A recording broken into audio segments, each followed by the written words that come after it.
నమస్కారం. Welcome to Telugu stories book. మన ఛానల్లో కథలు మీకు నచ్చితే please like, share and subscribe to our Telugu stories book. Hype ఇవ్వడం మర్చిపోకండి. ఈరోజు కథ లవర్ కమ్ హస్బెండ్ ఎపిసోడ్ 49. ఇంకా కథలోకి వెళ్తే, కృతికి అభితో ఎంగేజ్మెంట్ ఫిక్స్ చేశారు ఇంట్లో వాళ్ళు. కృతి అభితో మాట్లాడితే తను ఏమన్నాడనేది గుర్తు చేసుకుని కిషోర్ దగ్గరకు వచ్చింది కృతి. ఆయన సీరియస్గా ల్యాపీలో వర్క్ చేసుకుంటున్నాడు. డాడీ, అభి ఎప్పుడు వస్తున్నాడు అని అడిగింది కృతి. నువ్వే అడుగు అన్నాడు కిషోర్ తల తిప్పకుండా. డాడీ ప్లీజ్, నిశ్చితార్థం ఏంటి, నాకు పెళ్ళయిందని తెలుసు కూడా అని కృతి అనగానే, నేను ఆల్రెడీ చెప్పాను అది పెటాకులు అయ్యిందని అన్నాడు కిషోర్. డాడీ ప్లీజ్, నాకు పెళ్ళొద్దు అనగానే, ఎన్నాళ్ళు ఇలా ఉంటావు కృతి? లైఫ్ లాంగ్ అంది కృతి. ఆ మాటకి ఆయన ల్యాబీ పక్కన పెట్టి ఏవో పేపర్స్ ఇచ్చాడు కృతి. కృతి అవి తీసుకుని చూసి, ఏంటిది అని అడిగింది. ఆ మాత్రం తెలియదా అని అడిగాడు కిషోర్. తెలుసు, ఎందుకని అడుగుతున్నాను. చిన్నోడా, డోంట్ డూ లైక్ స్టూపిడ్ అన్నాడు కిషోర్. మరి లేకపోతే డైవర్స్ పేపర్స్ ఇస్తే ఏంటి డాడీ అర్థం అని అడిగింది కృతి. ఆయన పైకి లేచి, నీకు డైవర్స్ అయితేనే ఎంగేజ్మెంట్ చేద్దామన్నారు అభి వాళ్ళ నాన్నగారు అని కిషోర్ అనగానే, అబ్బా మీకు ఎన్నిసార్లు చెప్పాను డాడీ నాకు పెళ్ళొద్దని అంటూ ఆ పేపర్స్ చింపేసింది కృతి. దాంతో కిషోర్ కోపంగా, నీకు 4 సంవత్సరాలు టైం ఇచ్చాను, నీ అంతటా నువ్వే డైవర్స్కి అప్లై చేస్తావేమో అని. లేదు అన్నాడు కిషోర్. అది కాదు డాడీ అని కృతి అంటుండగా, నన్ను మాట్లాడిని ఆ రోజు నువ్వే వాడికి చెప్పావు డైవర్స్ ఇస్తానని. అంటే ఏదో నోటి మాటే కదా అని ఈజీగా అన్నావో లేకపోతే కోపంలో అన్నావో, ఎందుకైనా కానీ అపార్ట్ ఫ్రమ్ దాట్ ఆడపిల్లకి ఎప్పుడైనా పెళ్ళి అవసరం. నువ్వనొచ్చు నాకయింది పెళ్ళే అని. పెళ్ళే కాదన్ను, కానీ అతను నీకు సూట్ అవ్వడానికి నీకు ఎన్నిసార్లు చెప్పాను నేను. ఓకే, అతనేంటో తెలుసుకున్నావు, నీ అంతటి నువ్వే వదిలేసావు. ఇంకేంటి నీ ప్రాబ్లం? నువ్వెన్నిసార్లు చింపినా నేను ఇస్తూనే ఉంటానని చెప్పి మళ్ళీ పేపర్స్ తన చేతికిచ్చాడు కిషోర్. శ్రావణిని పిలిచాడు.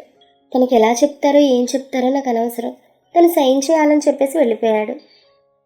దాంతో కృతి తలపట్టుకుని కూర్చుంది. శ్రావణి ఆ పేపర్స్ తీసుకుని లోపలికి వెళ్ళింది. Rishi latest movie super duper hit. ఆ మూవీ యూనిట్ వాళ్ళు ప్రెస్ మీట్ పెట్టారు. రిషి తప్ప అందరూ వచ్చారు. నిర్మాత టెన్షన్, ఏంటి హీరో ఇంకా రాలేదు అని. మీడియా వాళ్ళకి స్నాక్స్ ఇచ్చారు.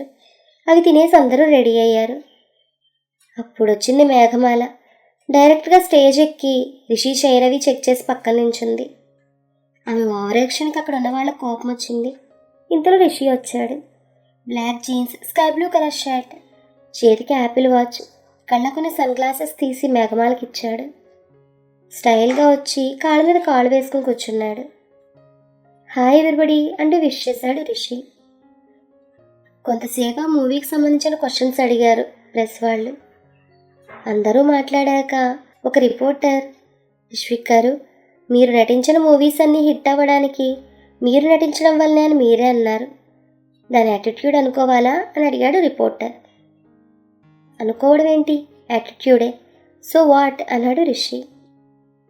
మీరు మరీ ఇంత ఓపెన్గా అని రిపోర్టర్ అంటుండగా, చూడండి నా తత్వం అంతే, నాకు నేను గొప్ప, నేనెంతో కష్టపడి పొజిషన్కి వచ్చాను వితౌట్ ఎనీ సపోర్ట్, సో ఆ మాత్రం చూపించాలి కదా అన్నాడు రిషి. అయితే మీరు యారగెంట్ అనుకోవచ్చా అని అడిగాడు రిపోర్టర్. అనుకోండి, మీరేమనుకున్నా నా గురించి ఏం రాసుకున్నా నో ప్రాబ్లం అన్నాడు రిషి. సార్, మీ నుండి పాన్ ఇండియా మూవీ ఆశించొచ్చా అని అడిగాడు రిపోర్టర్. నా నెక్స్ట్ ఫిల్మ్ అదే అన్నాడు రిషి. మీరెంతో సాధించారు, ఎన్నో అవార్డులు, మరి మీ మ్యారేజ్ ఎప్పుడు అని అడిగాడు రిపోర్టర్. మీకు పెళ్ళయిందా అని అడిగాడు రిషి. అయింది సార్ అన్నాడు రిపోర్టర్. పిల్లలు? 2 సార్. ఆస్తిపాస్తులున్నాయా? పెద్దగా ఏమీ లేవు. మీ పెళ్ళికి ముందు మీ లైఫ్ ఎలా ఉండేది? సార్, మేము కదా క్వశ్చన్స్ వేయాలి మిమ్మల్ని, కానీ ముందు మీరు చెప్పండి, పెళ్ళికి ముందు మీ లైఫ్ ఎలా ఉండేది? అది సార్, మా ఆవిడ మీకు పెద్ద ఫ్యాన్, కానీ లైవ్ షో చూస్తుంది, అందుకే నేను ఇప్పుడు ఏం చెప్పలేనని నవ్వాడు రిపోర్టర్. మీ వైఫ్నే అని అడిగాడు రిషి. స్వప్న. ఆ మాటకి రిషి కెమెరా వైపు తిరిగి, హాయ్ స్వప్న గారు, ఇక్కడ నేను మీ వారిని ఇంటర్వ్యూ చేస్తున్నాను. అందులో భాగంగా ఆయన మీకు భయపడే ఆన్సర్ సరిగా ఇవ్వడం లేదు. సో కొంచెం ఆయనకు పర్మిషన్ ఇవ్వండి. అంతేకాదు ఆయన ఇంటికి వచ్చాక ఏమీ అనకండి అనగానే రిపోర్టర్కి ఫోన్ వచ్చింది ఇంతలో. చూడండి మీ వైఫ్ అయి ఉంటారు అని రిషి అనగానే అతను ఫోన్ లిఫ్ట్ చేసి ఓకే అని రిషితో, పెళ్ళికి ముందు మస్తు ఎంజాయ్ చేసేవాడిని, హాయిగా ఫ్రెండ్స్, సినిమాలు, షికార్లు, అప్పు అనగానే, అంటే ఇప్పుడు మీ లైఫ్ అలా లేదు కదా అని అడిగాడు రిషి. లేదు, కానీ ఇది కూడా బాగానే ఉందన్నాడు అతను. అని మీకు మీరు సమర్థించుకుంటున్నారా అని అడిగాడు రిషి. దాంతో అతను కామయ్యాడు. రిషి ముందుకు వంగి, మీరు అనుకోవచ్చు పెళ్ళెప్పుడని అడిగితే ఇంత సీన్ అవసరమా అని. పెళ్ళైతే ఏం చేసినా ఆడలేడీస్కి చెప్పే చేయాలి. మనం ఎవరితో మాట్లాడినా తప్పే, ఏం చేయాలన్నా పర్మిషన్ ఉండాలి. అందుకే నాకు ఈ ప్రేమలో పెళ్ళిళ్ళంటే నమ్మకం లేదు. అసలు పెళ్ళి మనశ్శాంతిని దూరం చేస్తుందంటూ వెనక్కి జరిగి, నేను మిమ్మల్ని ఇబ్బంది పెట్టాలని కాదంటూ కెమెరాల వైపు చూసి కళ్ళెగరేశాడు రిషి. సార్, అందరూ అలా ఉండరు, మనమంటే ప్రాణం ఇచ్చేవాళ్ళు కూడా ఉంటారు. ఇలా అంటున్నాను మరోలా అనుకోకండి. మీలాగా ప్రేమ పెళ్ళి నమ్మకం లేదనే వాళ్ళకే ఒకరు వస్తారు, మిమ్మల్ని గుండెల్లో పెట్టుకొని చూసుకుంటారు అని రిపోర్టర్ అనగా రిషి కృతి గుర్తొచ్చింది.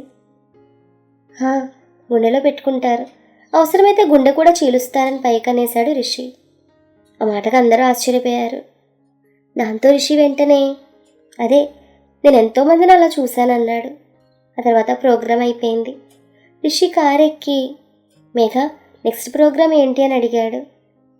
లాయర్ జనార్దన్ గారికి అపాయింట్మెంట్ ఇచ్చామని మేఘమాల అనగానే, ఎక్కడికి రమ్మన్నావు అని అడిగాడు రిషి. మిమ్మల్ని అడిగి చెప్పాను సార్ అంది మేఘ. మన గెస్ట్ హౌస్కి రమ్మను అన్నాడు రిషి. వీళ్ళ గెస్ట్ హౌస్కి వెళ్ళేసరికి ఆయన అక్కడున్నాడు. రిషిని చూడగానే విష్ చేశాడు. రిషి ఏదో నవ్వి లోపలికి వెళ్ళాడు. ఆయన వెళ్ళిపోతుంటే మేఘమాల, ఆగండి, మా సార్ పిలిచినప్పుడు రావాలండి. ఆ మాటకు ఆయన నోరు వెళ్ళబెట్టుకుని చూశాడు. ఒక 10 నిమిషాల తర్వాత మేఘమాల వచ్చి, సార్ రమ్మంటున్నారు, రైట్ సైడ్ ఫస్ట్ రూమ్ అనగానే ఆయన లోపలికి వెళ్ళాడు. రిషి తన చైర్లో కూర్చొని ఫోన్ చూసుకుంటూ ఆయన కూర్చోమని చైర్ చూపించాడు. మీరు మా అసిస్టెంట్ కలవడానికి వస్తే కలవని పొమ్మన్నారు.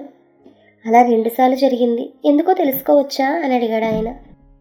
ఆ మాటకి రిషి ఫోన్ పక్కన పెట్టి, నన్ను పర్సనల్గా కలవాలంటే ఒక రేంజ్ ఉండాలన్నాడు సీరియస్గా. ఈలోపు పని మనిషి కాఫీ తీసుకొని వచ్చింది. అతనేమీ తక్కువ క్వాలిఫికేషన్ కాదు అని ఆయన అనగానే, కాఫీ తీసుకోండి అంటూ రిషి, చూడండి నేను రేంజ్ అనేది క్వాలిఫికేషన్ బట్టి చూడను, ఎంత సౌండ్ పార్టీ అనే దాన్ని బట్టే చూస్తాను అన్నాడు రిషి. సరే నేను వచ్చిన విషయం చెప్తానంటూ పేపర్స్ ఇచ్చాడు ఆయన. రిషి అవి చూసి, హోస్ ఇదా విషయం, సరే సైన్ ఎక్కడ పెట్టాలి అని అడిగాడు. ఆయన చూపించిన చోట పెట్టేశాడు. ఆయన, thank you sir, Sukriti madam కూడా సైన్ చేశారు. మీ ఇద్దరు సెలబ్రిటీలు కావడంతో మ్యూచువల్ డైవర్స్కి అప్లై చేయమన్నాను అని తను చెప్తుండగా, తన సోది నాకు ఎందుకు కానీ, నేనైతే కోర్టుకు రాను, నాకు విడాకులు మంజూరైనట్టుగా పేపర్స్ ఇవ్వండి చాలు అంటూ చెక్ బుక్ తీసి, ఈ ఫీజు ఎంత అని అడిగాడు రిషి. ఇప్పుడు వద్దు సార్, అన్నీ అయ్యాక తీసుకుంటా అన్నాడు ఆయన. ఈ విషయం బయటకు తెలియనివ్వకండి అన్నాడు రిషి. ఆయన సరే అని వెళ్ళిపోయాడు. ఆయన వెళ్ళిపోయాక రిషి మిత్రకు కాల్ చేశాడు. మిత్ర, మీ ఫ్రెండ్స్కి డైవర్స్ కావాలంట, లాయర్ని పంపించింది. ఓకే అన్నాడు రిషి. రే ఇంకోసారి ఆలోచించు అని మిత్ర అంటుండగా రిషి ఫోన్ కాల్ కట్ చేశాడు. అదేంటి, రిషి కృతి చాలా ఈజీగా డైవర్స్ తీసుకుంటున్నారు, ఆ విషయాన్ని చాలా ఈజీగా తీసుకున్నారు. విడాకులు తీసుకోవడం వీళ్ళకి నిజంగానే ఇష్టమా? Keep listening. మరొక మంచి అప్డేట్తో మళ్ళీ కలుద్దాం. ఈ కథ మీకు నచ్చితే please like, share and subscribe to our Telugu stories book. Thank you.